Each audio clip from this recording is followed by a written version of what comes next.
Trent Condon alongside LeShun Daniels back with you. It's been a while since we've had LeShun on. It's time to talk football. You know what it is. Football spring practice coming to a close just over a week away. We'll talk about what the Iowa football team's going through right now as they make their way through spring practice.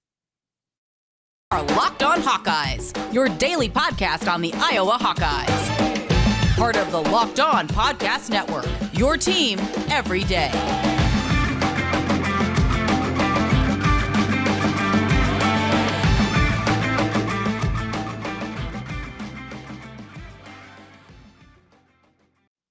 Welcome in. I'm Trent Condon. That's LeShun Daniels, and this is the Locked On Hawkeyes podcast. Thanks for making Locked On Hawkeyes your first listen every day. We're available wherever you get podcasts. You can also see us on YouTube. Check out that, and you can find us over there. Hit that subscribe button. Helps us get in front of more Hawkeye fans. The Locked On Network, your team every day. That's what we do. And LeShun, good to catch up again. In fact, we didn't have a conversation during the month of March. I was super busy.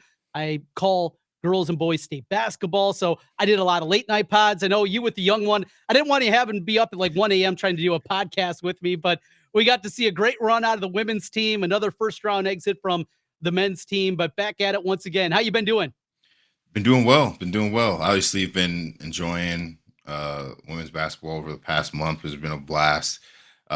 Sure, all Hawkeye fans could say they had fun watching them all year, and obviously the way that they performed in the tournament was fantastic. And then, obviously just been busy with a bunch of work stuff, obviously just like you. So it's good to actually catch back up and get a pod out here today. Well, we sit here 8 days before the final spring practice. So I kind of want to dig in right there and just speak before we get into specific terms. We're going to talk about this team and kind of expectations and where they are, but just more in generalities. Yes, things adjust and they change and they evolve since when you were playing for the Hawkeyes. But at this time, you're getting towards the end of spring. You can see that light at the end of the tunnel. But when you're going through it, when you're going through the practices, knowing you're trying to catch the coach's eye, you're trying to get that playing time, you're trying to get that starting spot, whatever it is, what it's like for a player going through it, and how difficult is spring practice at a place like Iowa?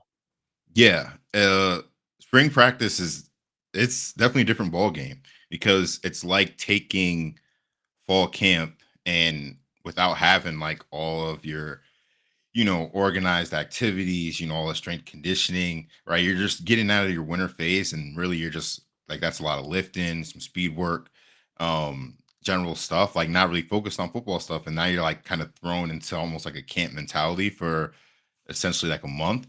And it's not an easy adjustment, especially as a young football player. Like, I mean, I remember my first spring was not great at all, like by any stretch of the imagination. And they just, because I feel like I probably wasn't as prepared as like mentally wise that I needed to be able to go in there and perform at a high level. Because as you said, I mean, guys are competing for spots. There's plenty of opportunity throughout the entire roster. Even if there are like established starters in spots, you can go ahead and you can show the coaches that you have ability, that you can play at a high level. And obviously things change. A lot of stuff happens between now and September, but getting on the coach's good side and showing that you can be a football player at this stage of the offseason definitely can help your case go a long way as we get closer to the season. Is there more yelling in spring practice? Is there more? What is different compared to certainly August camp, which we know a lot about and we talked about in the past? What is different about spring? Is it more working on fundamentals? Is it a lot more hollering at guys knowing that there's still not a football game to be played here for another 5 months? What is it? How is the difference between August camp and what they go through and you're going through during spring? Yeah, it's definitely probably a combination of all of that, and the fact that that there's no football game kind of like once you get to the end of camp, like against another opponent, you're like everything's just a little bit different, and you're trying to balance school and classes and whatnot as you make it through the spring versus in fall camp where it's like football is the only thing you're focused on. A lot more guys, you're typically in that like, okay, the season's coming up, I'm in a more like mentally like locked in type state, locked in mode as players. And then coaches are kind of in the same way in fall camp.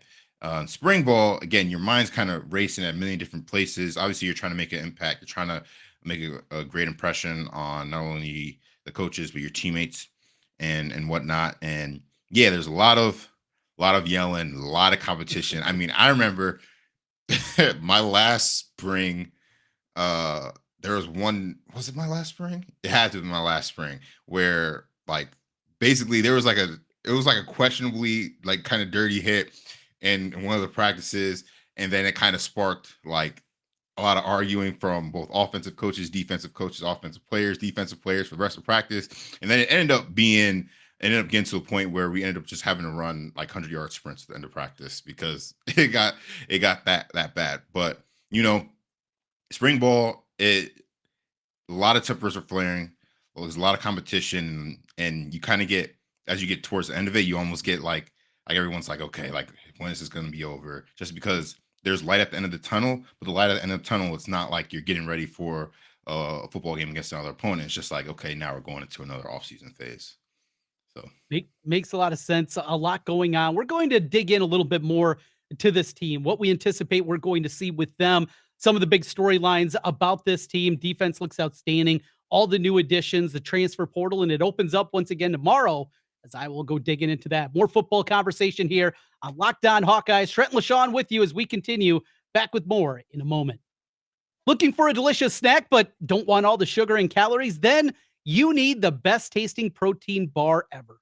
Built. You got to try this. If you're like me, you want to make a healthier snack choice, but don't want to compromise on taste, I've got just the thing for you. Built bars and Built Puffs.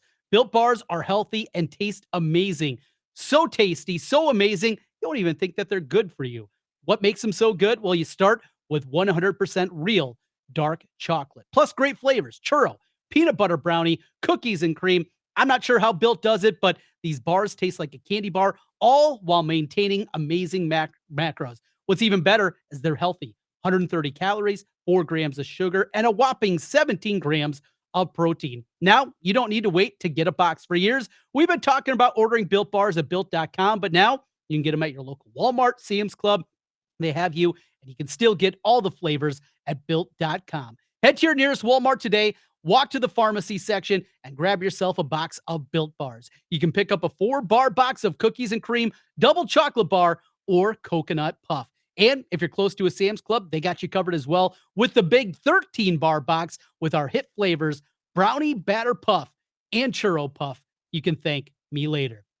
Trent Condon, Ken, alongside LeShun Daniels, once again on Locked On Hawkeyes. Thanks for making Locked On Hawkeyes your first listen every day. Big shout out to our everydayers out there also being with us every single day. We got a lot more coming up this week, and a big visit on the horizon as well for the Iowa men's team with BJ Mack from Wofford making his visit starting on Sunday. We got you covered on the Monday edition here of Locked On Hawkeyes. All right, LeShun, back to a little football and this team.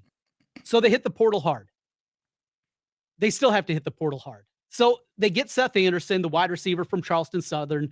Flipper Anderson's his dad. You know, love to make the comparison to him, a great NFL player back in the day, but it feels like they still need more, right? There still needs to be more done in the portal. And we can make arguments, different positions. Do they need depth at cornerback? Do they need even more depth with Nick Jackson coming in at linebacker? I think you can make those conversations and have them and make them make sense. But wide receiver, with the decision by Brody Breck to hang up the football cleats and concentrate completely at baseball, I'm of the opinion they need to still be shopping at the wide receiver position. Do you go the same place that I am? I agree.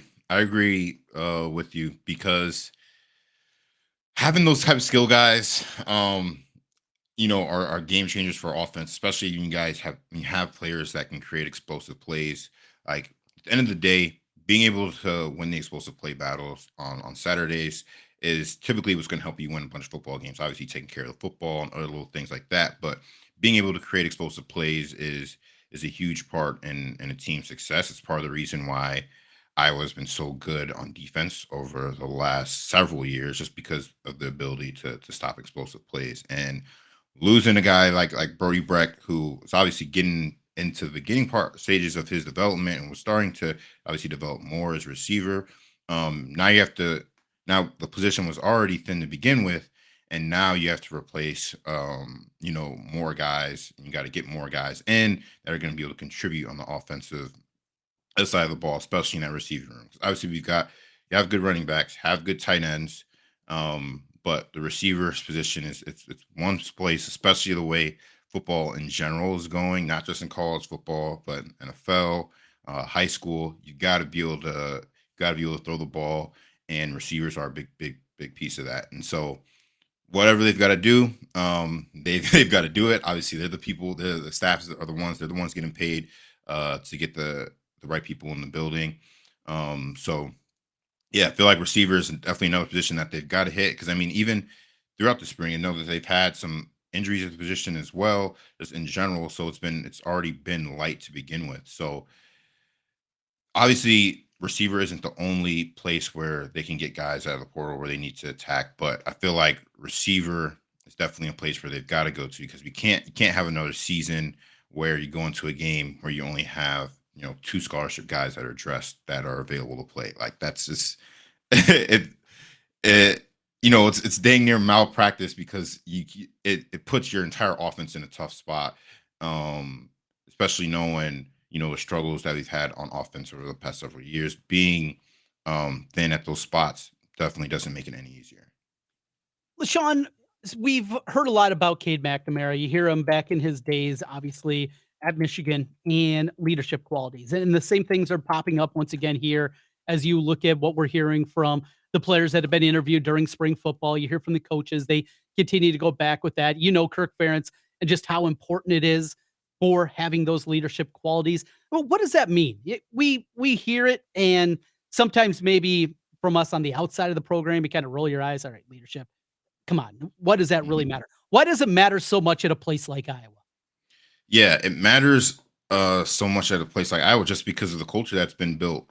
Obviously since Coach Ferentz has been there, and it's a culture that's been there even before Coach Ferentz has been there, right? Like that with Iowa, you're gonna get a certain type of football, you're gonna get a certain type of player that's gonna be in that building, right? And you're gonna get a bunch of people that want to partake in that, you want to be involved. And so when you get a good leader who can, help get a bunch of guys on the same page, that is huge for your team because it obviously helps form a closer knit team.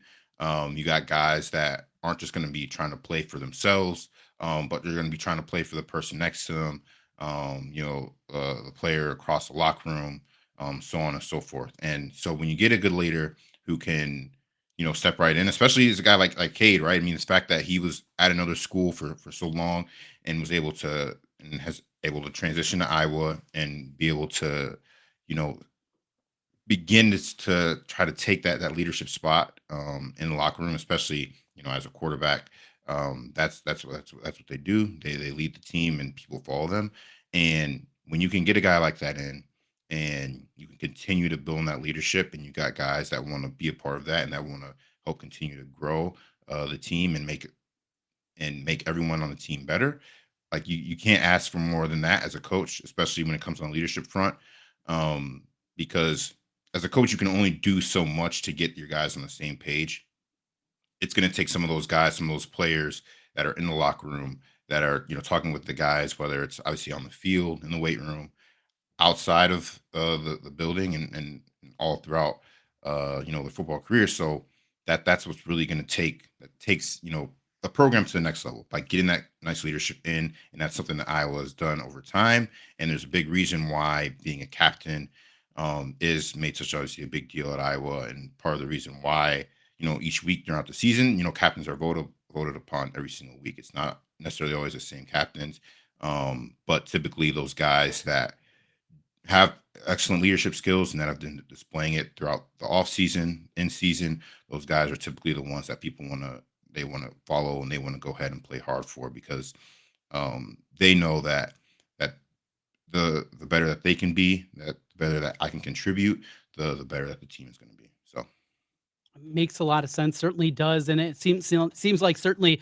a McNamara definitely has those kind of qualities and something to be excited about as a Hawkeye fan. So offensively, there needs to be an evolution. We need to see change. How much can you really implement during a spring? You guys transition, but it wasn't wholesale, and we don't anticipate that's going to be the case here. How much work can be done during spring practice where you're trying to improve, you're trying to find out the young guys who's developing those kind of things, How much offensively can you change during the course of 15 practices? Uh, it's not easy, right? Like I couldn't like obviously like we never really went through like a complete overhaul of the offense. I mean, even when we went from obviously 2014 and 2015, like the meat and potatoes of the offense was generally still the same as what it's been in the past. Obviously, we just added some different little wrinkles, had different players in, so on and so forth. Um, and like with only 15 practices, like it is very, very limited. Like when you think about it, I can't like I want to say during fall camp, you're getting at least double that. And basically about like the same amount of time. So uh it's not easy. Obviously, you're going to spend a lot of time in the meeting room during spring football, just because you're only limited to 15 practices. So a lot of your work is going to be done in the meeting room, or it's going to be done, in walkthroughs to go through certain things. So and as well as in the springtime, you got to develop, some of your younger guys. So it's not even like you can focus as heavily as you would on, your starters, or really your two deep as you would in fall camp. In spring ball, you really got to start bringing up a bunch of those developmental guys, and so they have to even get the basic stuff for the offense down. So it's not even like you can expand like too crazy. Obviously, you can add different things, but the fact of the matter is, those younger guys, they have to be able to do the basics and the fundamentals that the offense already is, or the defense already has, before you can really start um, really branching out as much as you would like. And that's part of the reason why, where things end up getting changed. Obviously, you experiment a bunch in the spring, but a lot of the changes, if you're going to make any big changes, are going to happen during fall time, just because you have a lot more time to be able to do those different things. Yeah, it definitely makes a lot of sense. LeShun Daniels, Trent Condon here, taking a look at Iowa spring football. Well, we got a lot going on during spring football. Want to jump over to the defense and get some thoughts from LeShun on that side of the football. A lot of our conversation, obviously, is hoping to improve, but I went through an exercise earlier in the week for our everydayers. You'll remember listening to us every day, the depth of this defensive line. I haven't seen anything. I want to run through this when we continue here. Talking Iowa spring football, LeShun Daniels, Trent Condon. This is Locked On Hawkeyes. Back with you one final time on the Locked On Hawkeyes podcast. I'm Trent Condon. He's LeShun Daniels. Thanks for making Locked On Hawkeyes your first listen every day. LeShun, this defensive line. All right. So I ran through it the other day, and I was just talking about position groups, and I'm running through here during spring football and talking about kind of ranking the position groups I think 1 through 9 is I separated 9 different position groups. And defensive line was obviously the top spot with the return of Noah Shannon, Joe Evans coming back for another year. You get those super experienced guys coming back for basically a bonus season with the COVID year, and those guys back for another year. Some of the young guys that have developed. We saw Deontay Craig. I think we both absolutely loved what we saw out of him a year ago. We lose a first rounder in Lucas Van Ness, yet there is still depth there. I went 12 deep, where I felt not just, well, maybe this guys that have resumes. They bring in 2 JUCO guys. Jackson Filer comes in. He led JUCO in sacks a year ago, undersized, but you can definitely find him on third downs going out there and making plays. Thompson, the guy from inside, he was one of the top 50 players in all of JUCO, regardless of position. Those guys are coming in. We're talking about 12 deep at defensive line. I haven't seen anything like this. Certainly never before at Iowa, at any position group where realistically they're 12 deep at a position. It's ridiculous. Yeah, it's insane. I mean, it's by far the deepest position group on the entire roster. Um, so obviously they showed a bunch of great things last year on the football field, and now when you have that many guys on the defensive line that can be rotated and interchanged on any given down, on football game, it makes it easier on the rest of the defense. I mean, like as a linebacker, if I know that no matter who's in on the defensive line, that they're able to do their job, they're able to eat up blocks or create penetration. I know that as a linebacker, I can flow much better. I can see what's happening, the offense is doing, and I can react that much quicker, and I can go ahead and make plays. And on the back end, we always have good defensive backs, but when you have a good defensive line and those guys are able to create pressure and force the quarterback to get the ball out of their hands faster than they want to, the DBs, you don't have to cover as long. And we know that playing defensive back, especially corner, is one of the hardest positions in football. And if your defensive line can get there and they can force the quarterback to speed up their tempo. They can make plays on the ball. They can create turnovers, and obviously turnovers can help. It's one of those things that helps you win football games. So having the defensive line that's that deep and all those guys can contribute, man, that's that's something that definitely gets you excited as a Hawkeye football fan, because like they played phenomenally last year, and the fact is that they've got this much talent to go into 2023. I mean, you couldn't really ask for much more. And the fact that Coach KB is doing such a great job with the D line has made that group obviously even stronger, and why a bunch of people want to come and play defensive line at Iowa. So Well, LeShun, it's been great catching up with you again. Been too long. We'll do it again next week. We'll preview what we hope to see on Saturday, a week from Saturday, at the open practice over there. And then, of course, recap things the following week. But good catching up with you again. And good to see you're still out there, still going. You guys do at the high school level in Illinois? Is there any spring football going on, or just weight room stuff for the guys? yeah, it's only weight room stuff. You don't get spring football out here. Lucky for us. Yeah, like we don't really, you can't even really start anything, I think, until like June with like helmets or whatever. So yeah, we got some time. A little bit of time and chance to enjoy that good weather, and then we got some cold stuff coming back in because, well, it's spring in the Midwest. We know how it is. LeShun, Yep. good catching up again. Fun talk about this football team, what we're going to see, and what the guys are going through right now. Appreciate your time as always. Go Hawks. Go Hawks.